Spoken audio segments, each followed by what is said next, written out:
Fala galera do Penafute, eu sou o Gu, esse aqui é mais um vídeo do quadro Fute Moves, onde eu trago as principais movimentações do mercado da bola para vocês, beleza? Marlon Freitas, a primeira notícia aqui que eu trago para vocês, está fechado com o Palmeiras. Notícia aqui que eu trago do UOL, que as bases salariais já estão acertadas, restam apenas detalhes contratuais para que a assinatura seja concretizada. A transferência gira em torno de 32 milhões de reais por 3 temporadas. A contratação vem para suprir a saída de Aníbal Moreno, que foi para o River Plate. A ida de Marlon Freitas deve afastar as possibilidades de contratação de Gerson e Fabinho, alvos do Verdão. Uma boa contratação do Palmeiras, acredito que, na minha opinião, Marlon Freitas, que é bem querido pela torcida do Botafogo, acabou o ano aí de 2025 como capitão da equipe. É uma contratação curiosa até do Palmeiras pela idade do Marlon Freitas, um jogador de até uma certa idade, acho que ele tem 30 anos, mas vem para ser um jogador de confiança do Abel Ferreira, acredito eu, e que vem para ser titular da equipe, né? Realmente para ser aquele primeiro volante ali, titular da equipe do Palmeiras. Próxima notícia, Murilo interessa ao Barcelona. Já trouxe aqui para vocês aqui algumas repercussões do Murilo no mercado, né? Não só do Murilo, mas repercussões que envolviam o Barcelona, depois da saída do Inigo Martínez, que saiu do Barcelona, né? Que foi para a Arábia. Deixa eu confirmar. Acho que foi isso mesmo, Inigo Martínez, que saiu, foi lá para a Arábia e abriu uma vaga, né, para aquela posição de zagueiro pela esquerda no Barcelona, né? Aí o Barcelona vem monitorando o Murilo, ex-Corinthians. Eu vou ler aqui a reportagem para vocês do Lance. Ex-Corinthians está na mira do Barcelona, segundo o jornal. Murilo é monitorado pela equipe desde a base. Murilo, zagueiro do Nottingham Forest, revelado pelo Corinthians, entrou no radar do Barcelona para as próximas janelas de transferências. Segundo o jornal Sport da Catalunha, o defensor brasileiro de 23 anos é um nome bem avaliado pela diretoria blaugrana, especialmente por se encaixar no perfil buscado pelo clube para reforçar o setor defensivo a médio prazo. De acordo com a publicação, o interesse do Barcelona não está necessariamente ligado à janela de janeiro, na qual o clube tende a priorizar soluções pontuais. A avaliação interna é de que Murilo pode se tornar uma opção mais concreta para o verão europeu, quando o planejamento esportivo permite investimentos mais estruturais. Ou seja, a intenção do Barcelona atualmente não é que o Murilo já vá para o clube nessa janela de dezembro e janeiro, né? A intenção é que o negócio se concretize no meio do ano, que no caso é no final da temporada europeia. O negócio, no entanto, é tratado como complexo. Além da concorrência de clubes ingleses, o Nottingham Forest não demonstra a intenção de facilitar uma negociação. O clube inglês, que faz parte do grupo comandado pelo empresário grego Evangelos Marinakis, vê Murilo como um ativo estratégico, tanto esportiva quanto financeiramente. Internamente, Murilo é visto como um zagueiro que se encaixa no modelo de jogo defendido pelo Hansi Flick. O brasileiro é canhoto, rápido e agressivo na antecipação, características consideradas fundamentais para atuar em uma linha defensiva alta. Sua capacidade de correção em situações de inferioridade numérica também pesa a favor. Outro ponto valorizado é a versatilidade. Murilo pode atuar como zagueiro pelo lado esquerdo ou, em situações específicas, ocupar o corredor como lateral, função na qual se sente confortável. Para o Barcelona, trata-se de um defensor com margem significativa de evolução e potencial para se firmar por muitos anos no clube. O Murilo, que é um jogador jovem, acho que tem 23 anos, né, como disse aqui a reportagem, então tem muito ainda a evoluir, né, como jogador. Próxima notícia aqui, uma notícia agora do Jorge Nicola, é que o Gerson interessa ao Botafogo. Na verdade, o Gerson foi oferecido para alguns clubes do Brasil, né? O Gerson, que a gente ouve muito falar que realmente não está muito satisfeito lá no Zenit, na Rússia, e devido à Copa do Mundo aí, depois que ele foi para a Rússia, ele até tinha aquela dúvida se ele iria ainda ser convocado pela seleção. O Ancelotti até falou que beleza, continuaria convocando, porém depois que ele foi para o Zenit, nunca mais foi convocado para a seleção brasileira. E eu acho que ele está visando voltar aos holofotes aí para poder ainda tentar conseguir uma vaga na seleção, que o Gerson é um bom jogador, na seleção brasileira mostrou sim bons desempenhos, então acho que ele, em questão de bola jogada, eu acho que ele tem chances de sim ser convocado novamente, talvez ir para a seleção brasileira na Copa do Mundo, mas ele precisa estar nos holofotes, precisa estar jogando mais, não só mais minutos, mas como também num futebol mais competitivo. e ele vê a volta, o retorno ao Brasil como uma possibilidade, né? E o Gerson foi oferecido pelo Zenit ao Botafogo, Cruzeiro, Palmeiras e o Fluminense. Mas o Zenit pede 25 milhões de euros, aproximadamente 162 milhões de reais. Só o Cruzeiro sinalizou viabilidade, né? Acho que o Cruzeiro e assim, o Palmeiras não sinalizou viabilidade, talvez até por conta da ida do... Tudo bem que são funções um pouco diferentes, mas do Marlon Freitas, né? Agora que fechou o acordo com o ex-Botafogo. Mas o Palmeiras também tem potencial financeiro para conseguir essa contratação. O Botafogo talvez tivesse aí, mas acho que é um pouco mais distante talvez essa possibilidade. Mas tá aí o Gerson no mercado tentando voltar para o futebol brasileiro ainda nessa janela de janeiro, tá? Aí um rumor também que vai estar ligado com a próxima notícia que eu vou dar aqui é que o Gerson também interessava ao Corinthians, mas já como empréstimo, né? O Corinthians, que vocês sabem muito bem que não tem dinheiro para contratar, tá com o transfer batendo na porta ainda, mas tinha interesse de trazer o Gerson por empréstimo devido também à proximidade que o jogador tinha com o Bruno Spindel, né? O Spindel, não sei como pronunciar o nome, que era um nome bem que estava sendo vinculado no Corinthians, estava tudo certo, inclusive, né, para ele ser o novo diretor de futebol do clube, só que foi por água abaixo, que é a notícia que eu vou dar agora aqui, mas o Gerson estava sendo especulado aí devido também a essa proximidade entre o Gerson e o Bruno Spindel, que já trabalharam juntos, né? Então tá aí a próxima notícia, agora a notícia do GE que eu vou ler para vocês, é que o Bruno Spindel diz não ter recebido o contrato e encerra as conversas com o Corinthians. Cara, eu acho que isso daí, como corintiano, eu vendo essa matéria aqui, acho que é mais um caso de amadorismo do Corinthians, né? Das pessoas que estão ao redor do clube, né? Em tese, gerindo o clube aí, porque aparentemente estava tudo certo, né? Tava tudo realmente já, o contrato, tudo proposta, tudo feita. O Bruno Spindel tinha aceito a proposta, só que daí o Corinthians demorou para enviar o contrato para assinatura. E o que o Bruno Spindel, né, e o seu staff estava pensando que poderia estar acontecendo era um leilão do Corinthians, né? Tinha mandado o contrato pro cara, quando falou que estava tudo ok, tentou outras opções, talvez um pouco mais em conta, talvez nos mesmos moldes aí do Bruno Spindel. Ele não aceitou isso, tá certo também, né? Não quis entrar nessa jogada e encerrou as conversas, não vai mais ser o novo diretor do Corinthians, tá? Vou ler aqui a reportagem do GE para vocês. Dirigente havia aceitado proposta para ser diretor de futebol do clube, mas alegou não ter recebido os documentos para assinatura. Bruno Spindel não será diretor do futebol do Corinthians. O ex-dirigente do Flamengo alegou não ter recebido o contrato para assinatura após aceitar a proposta do Timão e por isso encerrou o assunto em uma nota oficial divulgada por sua assessoria de imprensa. Ele era o favorito ao cargo. Spindel deu ok à presidência nos últimos dias e aguardava para receber a assinatura e assinar o documento formalizando o que havia sido combinado. Segundo ele, porém, o Corinthians não avançou nas tratativas finais, por isso o dirigente encerrou as conversas. Há um receio por parte de seu staff de que o clube faça uma espécie de leilão, como eu disse ali, né? E consulte outros profissionais mais baratos enquanto faz Spindel aguardar mesmo com tudo acertado.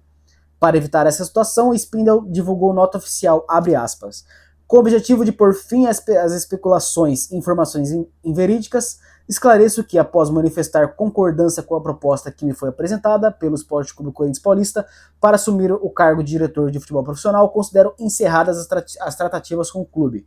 A decisão decorre da ausência de encaminhamento em prazo razoável do contrato formal para assinatura nos termos previamente acordados.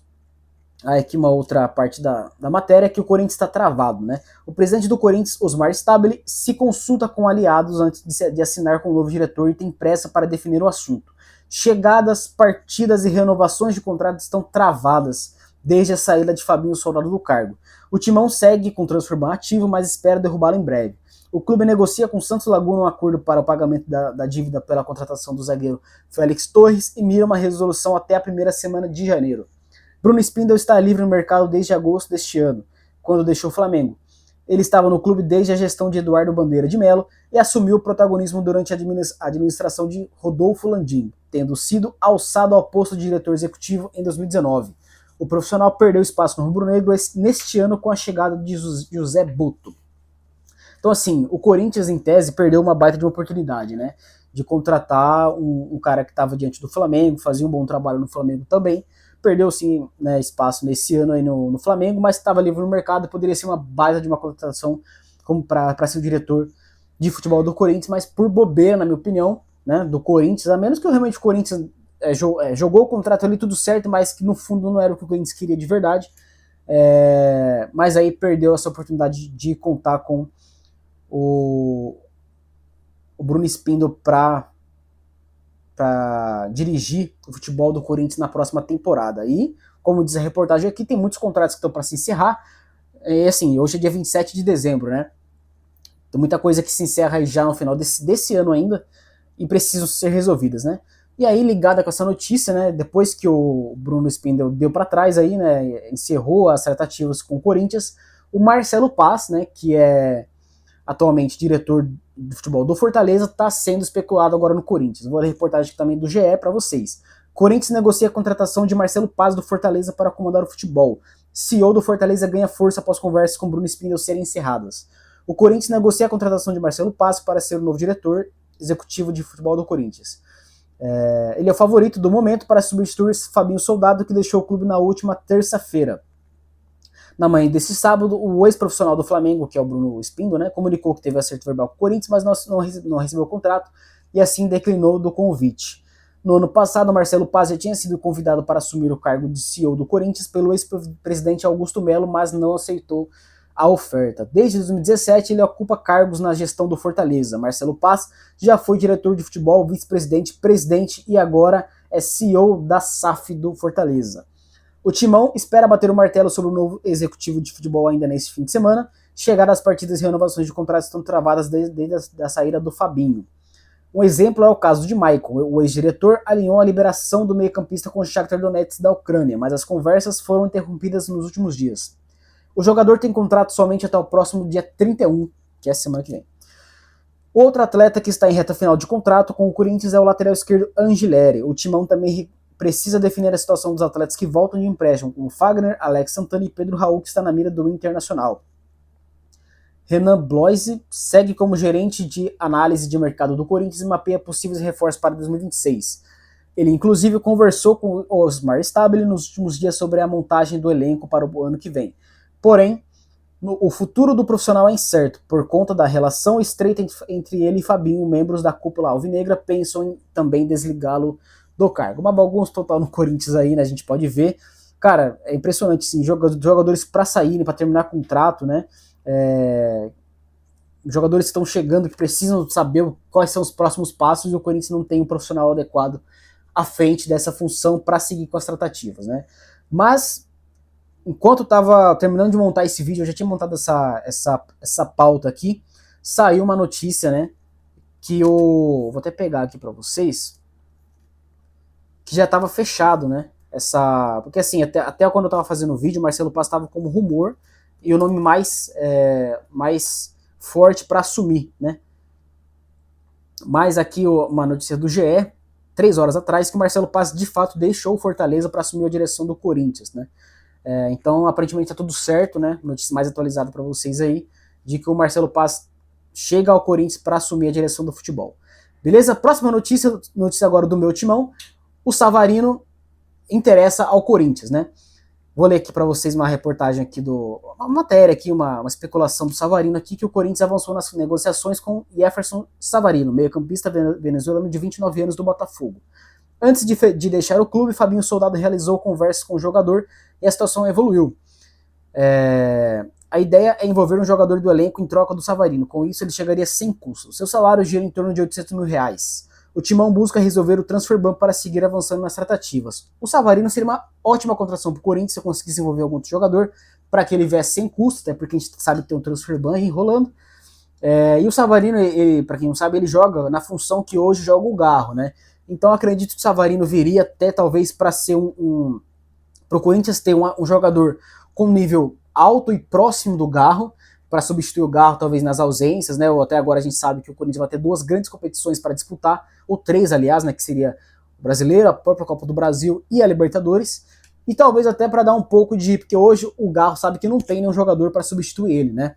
Não tem um jogador do mesmo nível do Garro, então ele é imprescindível como titular do Corinthians. Talvez a chegada do Savarino desse um pouco desse aquela incomodada no Garro, né? Naquela briga por posição, e talvez fizesse o Garro, que a gente sabe que nesse ano foi um ano bem abaixo do Garro, talvez dar uma forcinha pro Garro dar um gás a mais, talvez, e melhorar o desempenho na próxima temporada. Mas seria uma baita contratação do Corinthians, só que aquilo, a gente sabe que o clube não tem dinheiro, financeiramente não dá para dizer que é viável, mas em questão de futebol, eu acho que agregaria muito pro clube, né? E a última notícia aqui, que é a notícia da capa, é que o Memphis interessa ao Liverpool. É um rumor total, tá, gente? Assim, eu peguei essa notícia aqui do Bola VIP, tá? Vou dar aqui os créditos, mas que tá rolando burburinho lá, mas nada muito, né, muito certo, assim, né? Não chegou nada oficial pro Corinthians. Vou ler para vocês aqui. Liverpool insiste e acena com salário de 2 milhões e 800 mil reais para tirar Memphis Depay do Corinthians. O atacante, que brilhou nos 2 títulos conquistados pelo Timão em 2025, entrou no radar dos ingleses para a próxima temporada. Nos últimos dias, o nome de Memphis Depay, titular absoluto do Corinthians, foi ventilado no Liverpool. O time inglês, que perdeu recentemente Alexander Isak por lesão, busca um novo atacante. O Isaac que foi pago uma bala pelo Isaac, não conseguiu render muito bem, né, não conseguiu mostrar grandes coisas no início da sua chegada no Liverpool, e agora ainda por cima, né, sofre uma lesão aí, e o Liverpool precisa repor o jogador aí, até porque também depois da saída do... Esqueci o nome, aquele do cabelinho, vou procurar aqui. Aquele que veio lá, esqueci o nome dele. Darwin Nunes, ele, né? Ele que saiu pro Al-Hilal, né? Conforme repercutiu o portal Somos Fanáticos, os ingleses estariam dispostos a pagar um salário de 2,8 milhões de reais para convencer Memphis a deixar o futebol brasileiro. Até o momento, o Timão não recebeu nada de oficial pelo camisa 10. Memphis se considera feliz no clube, apesar das polêmicas recentes com o vice-presidente Armando Mendonça. Informações de que o valor da multa rescisória para clubes do exterior é de 10 milhões de euros e que Memphis teria direito a 50% desse valor. Para clubes do Brasil, Memphis não teria direito a esse valor. Absurdo, né, cara? Se o Corinthians ganhar um campeonato, o Memphis ganha não sei quantos milhões. Tanto que no Paulista lá, o valor praticamente todo da premiação foi pro Memphis Depay. Então, assim, são negociações que, assim, o Memphis não tem culpa de nada disso, mas quem fez essas negociações, cara, eu vou falar pra você, viu? O cara não pensa realmente no clube, né? Só quis trazer o cara pra ganhar torcida e tudo mais, mas assim, valores expressivos demais, assim, acho que muito absurdos, fora da realidade do Corinthians, esses acordos. Aí você pensa, pô, o Memphis, né? A gente sabe que mesmo que dependente da idade, é um grande jogador que tem muito nome na Europa lá também, jogou por grandes clubes lá, tem uma multa rescisória de 10 milhões de euros, não é nada, gente. Se o Liverpool fala assim, não, vou querer o Memphis, ele vem aqui, paga 10 milhões de euros brincando pelo Memphis, e o Memphis tem direito ainda a 50% desse valor, ou seja, o Corinthians não ganha praticamente nada, ganha 5 milhões de euros, que não é grandes coisas também assim, né? Então péssimos negócios que fazem o Corinthians aí. Mas é isso, galera, essas foram as notícias de hoje. Amanhã vai ter mais vídeo também aqui no canal ainda dos mercados da bola aqui do Fute Movies que eu trago para vocês. Peço para vocês se inscrevam no canal, curte o vídeo, comenta, compartilha com seus amigos, me ajuda muito. Obrigado por todos que estão assistindo. Até a próxima, valeu!